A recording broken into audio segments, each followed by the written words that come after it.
Welcome, welcome, welcome. Happy Saturday, everybody. We got Daniel Zambrano here this morning. Where's everyone at? I always try to get a read of the room to see where everyone's at. I'm here in Logan Square. It's a beautiful Saturday. I already got my workout in. I already got a breakfast in today. We got Eddie. We got Fred. What's up, Fred Moore? If you guys can all just stay on mute, put your names in the chat, where you're from. Oh, Inglewood. All right. Yeah, we just looked at a project in Inglewood at Ashland. What is that Ashland address?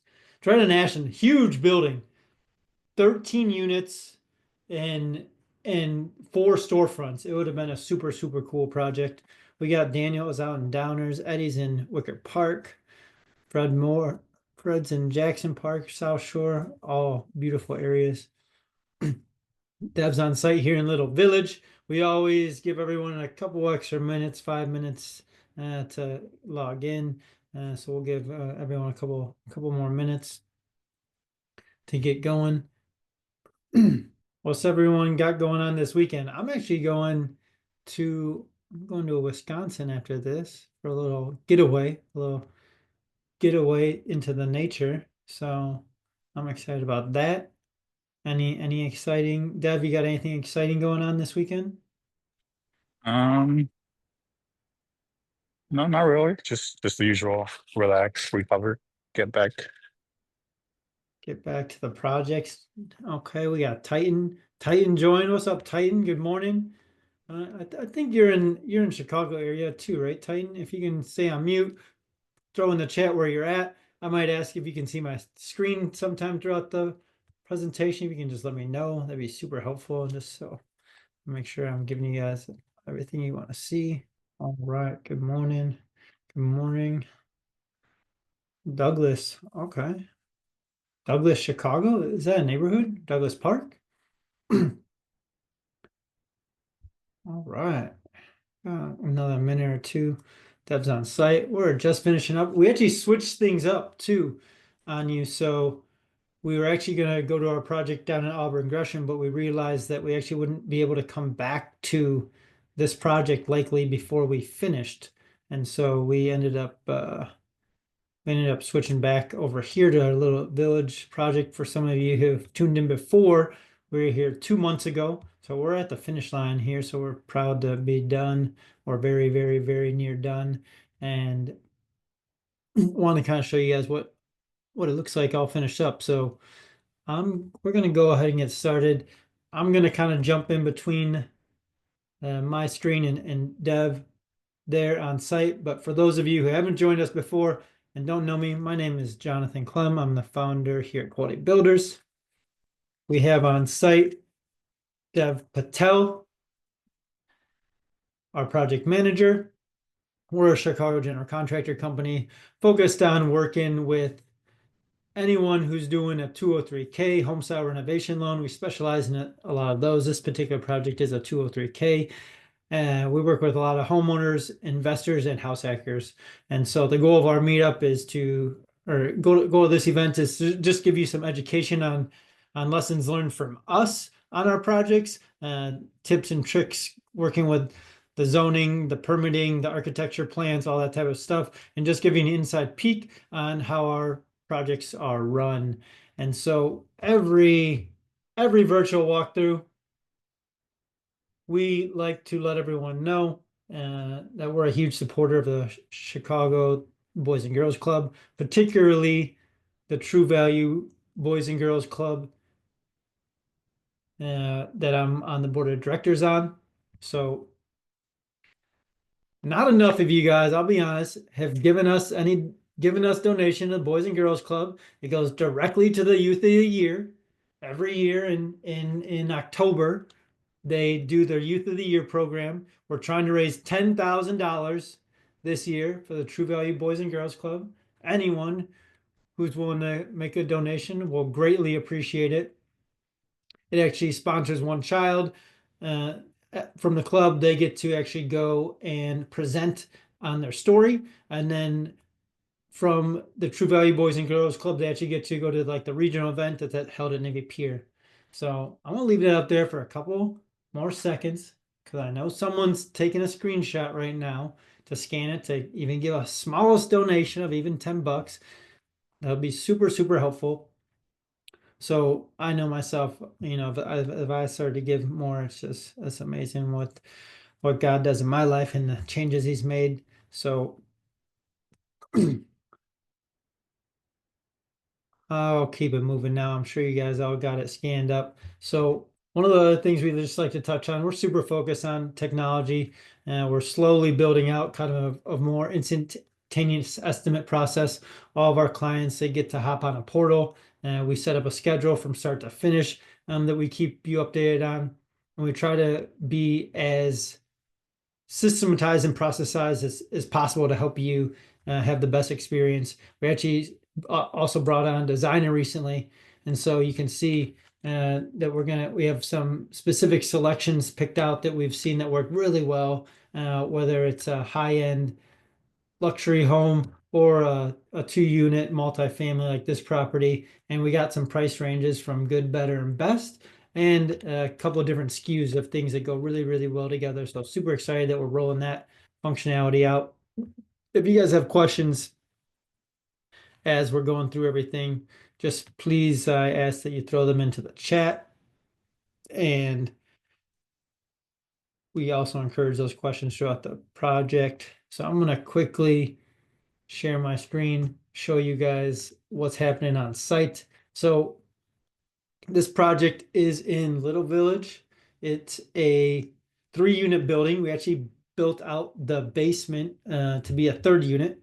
It's a FHA 203K, and it's more or less a full gut renovation. So we ended up taking this project over. When we started the project, framing was completed. It was not passed.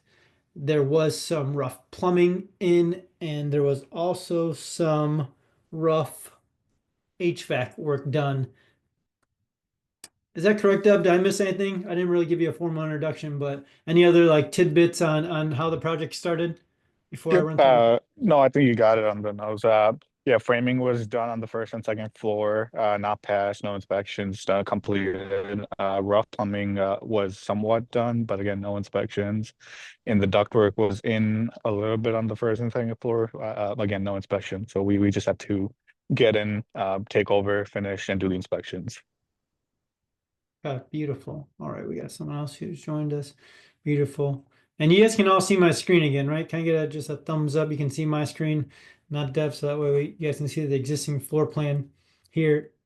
So I think we're gonna walk into the basement to start, hopefully. And what you'll see is now when we started, this basement was vacant. There was nothing there. We actually poured a brand new slab. We did new underground plumbing. And so, man, no, making sure you know where everything's going to go before you do that stuff is super important.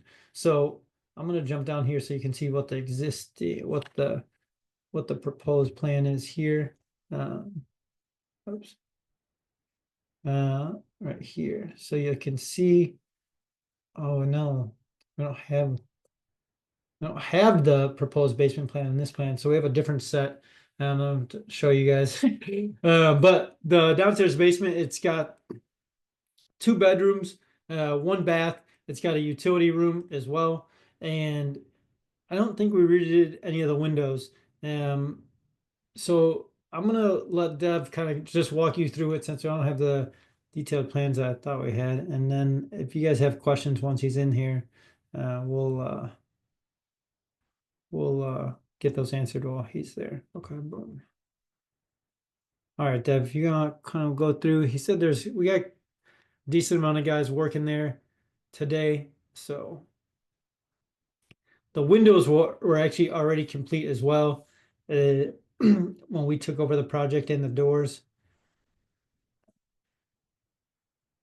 We might get it. Okay. Yeah, so you can see we're drywalled up almost completely in the basement.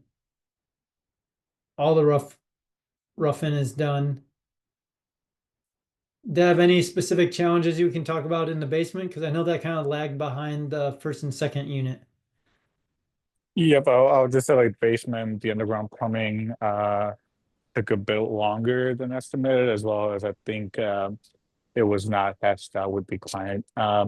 from the get-go in terms of all the scope of work for the basement. So that kind of led to lagging a little bit behind, and inspections also pushed us maybe a few weeks delayed because of the inspections in the basement.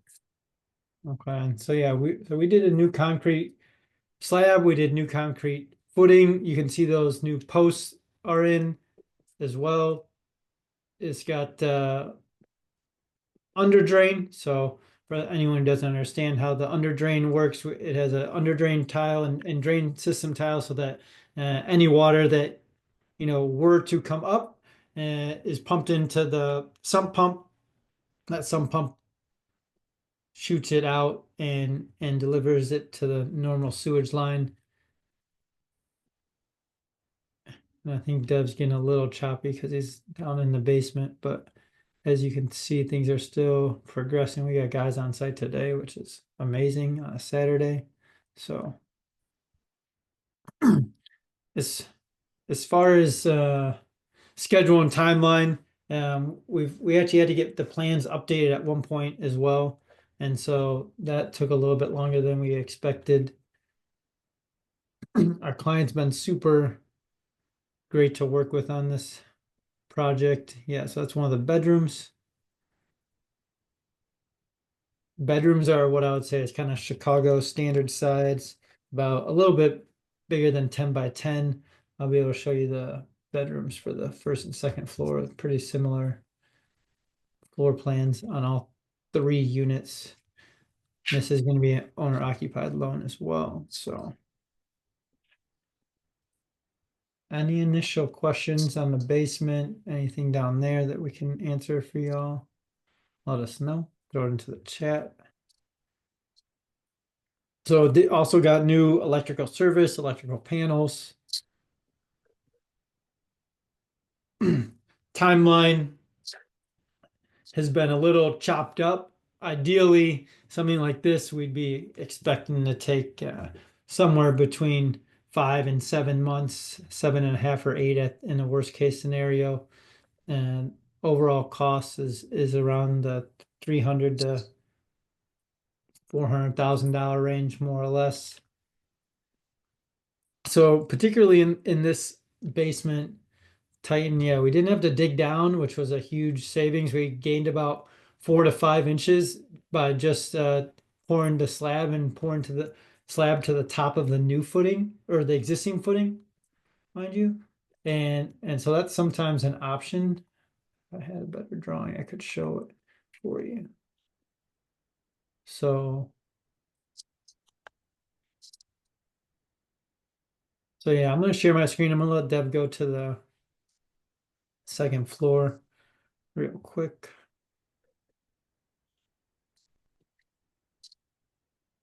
Right. So yeah, so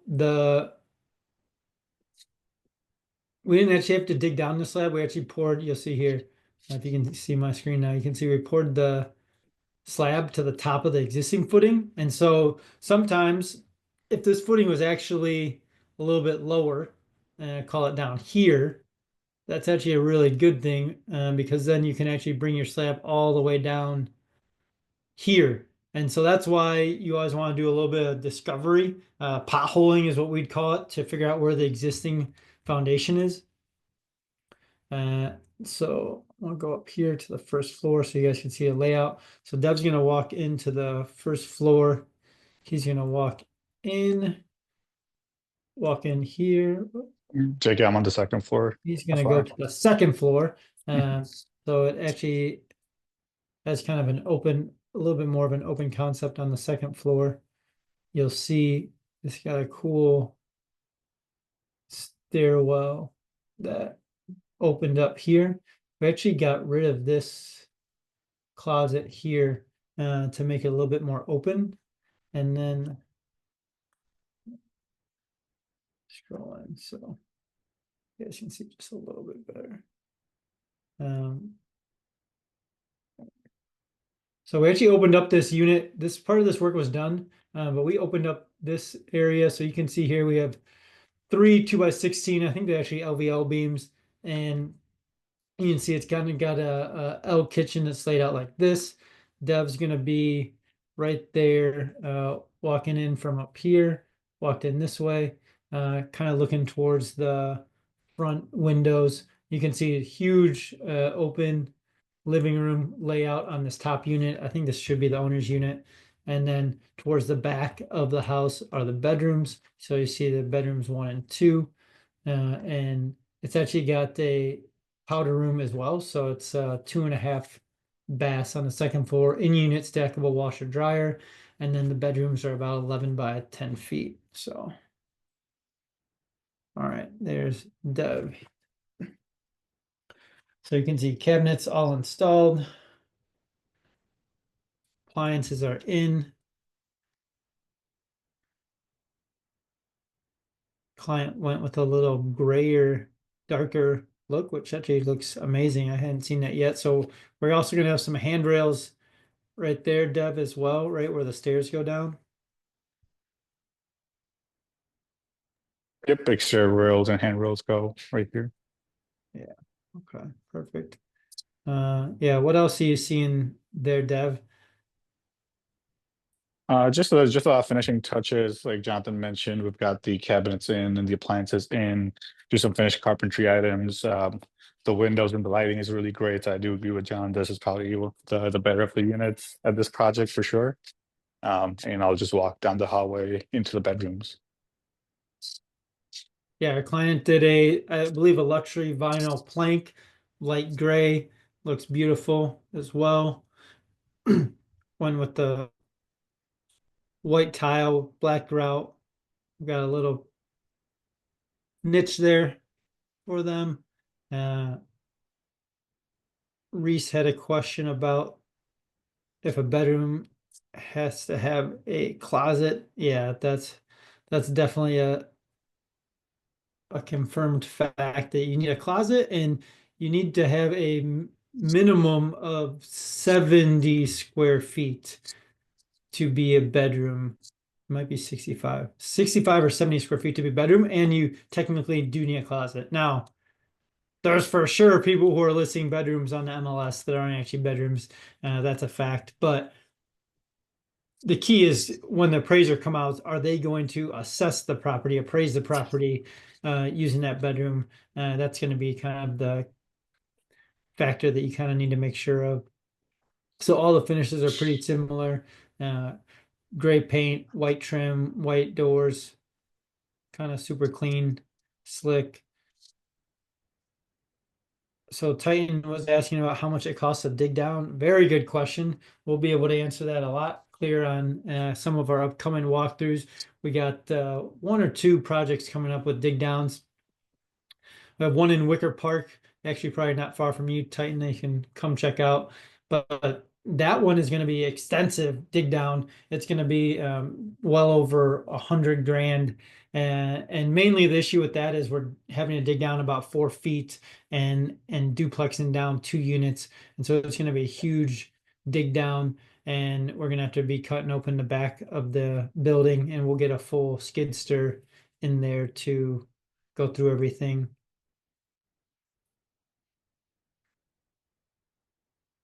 Days that had a question, can you build a coach house using 203K loan if the property doesn't already have it in the back? The answer to that question will be yes. So, fun fact, we also just got certified as a 203K certified contractor. And so with the 203K loan, you can actually take a single family property and add up to 4 units on that property with the loan. You can also deconvert with the 203K loan. So you could for sure build a coach house in the back using the 203K. The issue we've seen with the coach houses typically is that they end up costing more than everyone would think. So even though you're only, maximum coach house size is about 600 square feet with that garage, and even though you have such a small footprint, because you're still having to get all the mechanical, electrical, and plumbing, kitchen and bath in such a small area, the price per square foot, is at least $300 a square foot minimum. And so, we've often seen that people like the idea of the coach houses, they just don't like the price of them. My hope is that, the city is going to be able to give some grants out to get more coach houses approved in the future, and make it more sense. Now, what about any other kind of lessons learned on this project in particular, Dev? I think it's usually the usual suspects with inspection related stuff, especially I would say one of the biggest bottlenecks was whenever we were taking over Salva's work, just need to make sure that everything that was previous was a good job, just to make sure that you're not getting into hiccups with the city in terms of when you bring in inspections. But that was like one of our bottlenecks was getting the inspector out here and then a lot of the work that was previously done being called out. So that kind of we lost a little steam there. That was a lessons learned for this project, but I think that was pretty much the biggest issue here. And so the issue is basically because we took over another contractor's work. Yeah, Deb, you can give us a view of the park. I believe that's I was gonna look up what park that is. I think it's Jackson Park. No, it's Douglas Park actually. So yeah, beautiful view of the park, prime time spot. But yeah, so the issue with that is basically when you're taking over someone else's work, obviously, and someone else's license was used, if the quality of work isn't, up to snuff for the inspectors, you're actually having to go back and redo additional work. And so that's always the issue. And weirdly enough, it never ever seems like it's less expensive to redo someone else's work. So and every contractor who comes on is gonna, MF the guy before him and tell him how bad his work was. And so it's always an issue when you're taking over someone's work. That's why it's just so important to properly vet your contractors, call their references, go to their projects on site, show up here. We'll happily take anyone on a tour who's interested in working with us so you can see what our job sites look like. But yeah, it's just like having a tenant. The most important thing you can do is vet the tenant and make sure they're going to take care of the property to make sure you get the money on time. Nothing ends up costing more than when your contractor can't finish the job. So, how long did you have to wait to get the zoning to work to upgrade single family to 4 units? Okay, so that was really just a follow-up question, Titan to Daza's. I was just letting you know that you can use a 203K loan to build a coach house. We didn't actually do that in this case. For sure, I can tell you that if you are going from a single family to multifamily, that it's going to have to go through the standard plan review versus potentially being able to use a self-certified architect. Standard plan review, once you actually get things submitted, can take anywhere from 5 to 7 months, and it all depends on how many comments the city has and how many back and forths you're going to end up going through with them. So Dan Zambrano point out the casement windows for the win. Yep, huge win. So that way you have the ability to open them up. So yeah, so all in all, this project's definitely taking a little bit longer than we expected. Mainly, like Deb pointed out, to all the permitting issues. But it's going to be a beautiful final product. I think that's the case with any of these, multifamily properties in Chicago. Is it's always going to pay off in the long run if we can get through the short term cash flow. The long term appreciation for most of these properties just destroys anything that we could have thought was going to happen. So we talked about the schedule, talked about the budget, quality. We had some quality issues with the inspectors, the previous subs, finishes. We've really kind of nailed down the finish process and got a standard package together that works really well for a lot of our clients. Any other kind of questions that we can answer for anyone while they're here this morning? I think some of the most exciting news we have is we're going to be actually doing an in-person walkthrough in Elgin. So for those of you who aren't in the city, it is a little bit of a hike, but we're in Elgin doing a loft conversion to 5 units. So it's a 4-story warehouse that we're converting into 5 units. That's going to be in person on April 5th. And so if you can make it in person, then that'll be a really cool project to come check out. Things are going really well there as well. We finished up our interior framing, finished building out the stairs there. And so timeline left to complete, Deb. What's the scope of work here in Little Village? How long is it going to take to finish?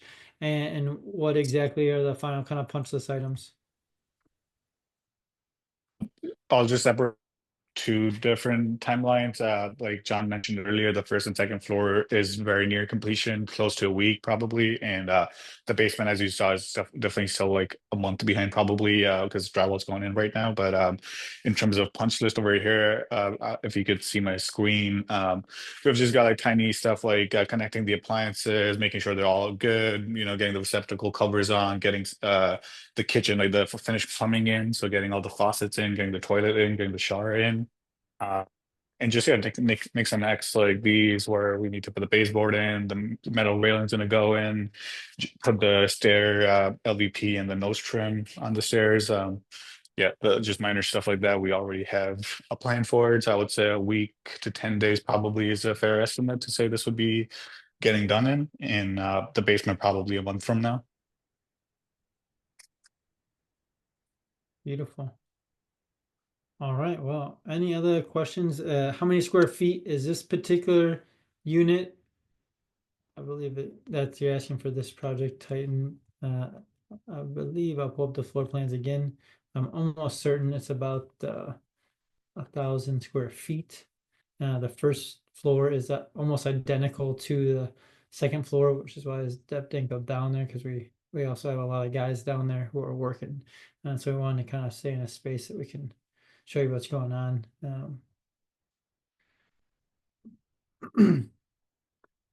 But yeah, generally, let me just double check how many square feet for you. So yeah, what did I say? 1,200. So it's actually 1,099 square feet on the first floor, same on the second floor, and in the basement. Generally, what is the turnaround time for the permits and inspections for multi-unit in Chicago? So really the biggest dependency is going to be on what type of permits you're pulling. So now the city of Chicago actually has has a new permit process called the express permit process. It actually allows you to submit plans and permits much quicker. A lot of the things that you used to have need and require an architectural drawings for, you no longer need. So a lot of the stuff that we can actually submit for permits ourselves. And so things, if you're keeping everything where it is really the main key, and you're not doing any structural work, you can get permits quickly now, week to 2 weeks. If you're actually moving, where sinks and faucets are, if you're adding sinks or faucet, if you're adding rooms, anything that's going to require some type of calculation. And so adding a faucet or a washer or dryer, we're adding more volume of water to that property. And so then the architects and the engineers are going to have to double check how much water needs to be going to the property and if you need to upgrade your water service. Same thing with adding a bedroom. If you're adding a bedroom, you need a certain amount of outlets, you need a certain amount of light and ventilation in there. So you're going to have to redo those calculations. And so the permit time is really dependent on the type of project. If you're doing a cosmetic renovation, the kitchen, floors, paint, tile, you don't need a permit at all. And so a majority of the time, if you come talk to us or get a hold of us, we can kind of steer you in the right direction of what your permit or what your project is going to need as far as permits go. How long have you been working on this project? So this project's been about 6 months, 6 or 7 months, but there's been a couple gaps in there as well. So it's actually been longer than that, but we've had some issues with the architect and inspectors on this particular one. So it's taking a little bit longer because we had some gaps in our work time days. Any other questions? We got our next in-person meetup coming up on the 15th as well for the Cash Flow Breakfast Club. That's at 1000 North Milwaukee. So we hope you guys can also make it there, and ladies as well. And then, like I said, in-person project walkthrough in Elgin, April 5th. Hope you all can be there. If you got any questions in the meantime, you can get a hold of us. I'll put our QR codes up there, but we're at Quality Builders Inc. on a lot of our social media channels, Instagram, LinkedIn, Facebook, TikTok, and then we're qualitybuilders.com on the web. And so if you have any questions about permitting, zoning, any type of renovations in and around Chicago, we're more than happy to help you. And we hope you guys have a wonderful Saturday. Please feel free to reach out to us. And I hope you guys are getting a lot out of these walkthroughs. If you have any other questions, feel free to reach out to us at any time. Look forward to connecting with you guys soon. Have an absolutely wonderful Saturday and a great rest of your weekend. We'll talk to you guys soon. Take care and goodbye.